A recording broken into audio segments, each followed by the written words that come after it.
ભાવનગર જિલ્લા Bharat scout guide સંઘ દ્વારા ચકલી દિવસ નિમિત્તે ત્રિવિધ કાર્યક્રમો યોજવામાં આવ્યા હતા,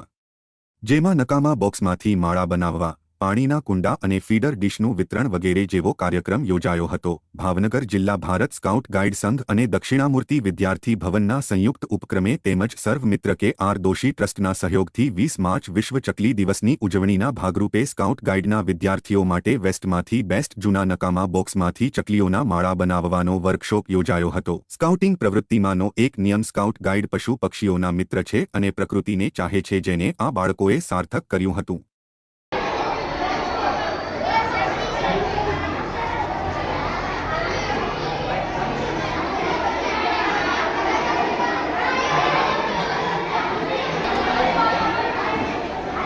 क्या हो क्या हो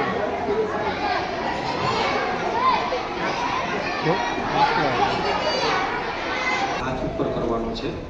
એટલે સિનિયર ભાઈઓ બહેનો જો બધા એ ઊભા છે અને સિનિયર જે છે બધા એક એક ગ્રુપમાં વેચાય છે, એટલે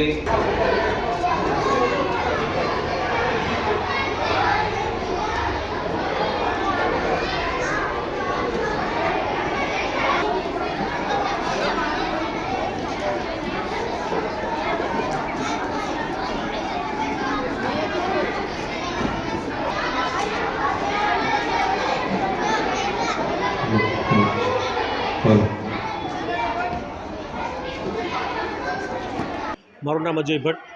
ભાવનગર જિલ્લા ભારત સ્કાઉટ ગાઈડ સંઘ અને દક્ષિણામૂર્તિ વિદ્યાર્થી ભવનના સંયુક્ત ઉપક્રમે 20મી માર્ચ વિશ્વ ચકલી દિવસના ઉપક્રમે આજે ભાવનગર શહેરની જુદી જુદી શાળાના 150 જેટલા બાળકોએ આજે પક્ષીના માળા એટલે કે ચકલીનો માળો બનાવવાનો વર્કશોપ એક રાખવામાં આવ્યો છે। આ વર્કશોપથી બાળક જે છે એ પોતાની જાતે માળો બનાવશે અને એને પોતે બનાવેલા માળાની અંદર જ્યારે ચકલી માળો કરશે ત્યારે એક એને અંદરથી તે જે પક્ષીઓ પ્રત્યે લાગણી અને પ્રેમ દાખવશે એ બહુ અગત્યનો હશે। બાળકોને આજે આંગણાના પક્ષીઓ પ્રત્યે જે લગાવ હોવો જોઈએ એ ધીમે ધીમે ઓછો થતો જાય છે, ત્યારે ભાવનગર જિલ્લા સ્કાઉટ ગાઈડ સંઘનો મુખ્ય આશય એ છે કે બાળકો છે એ કુદરતની અને પક્ષીની નજીક જાય અને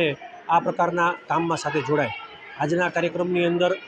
સર્વમિત્ર કે આર દોશી ટ્રસ્ટ દ્વારા પાણીના કુંડા અને ફીડર પણ બાળકોને અમે આપવાના છીએ। ગયા રવિવારે પણ સ્કાઉટ ગાઈડના લગભગ 100 જેટલા બાળકોએ સ્વામિનારાયણ ગુરુકુળની અંદર પણ આ સરસ મજાનો કાર્યક્રમ જે છે એ કર્યો હતો।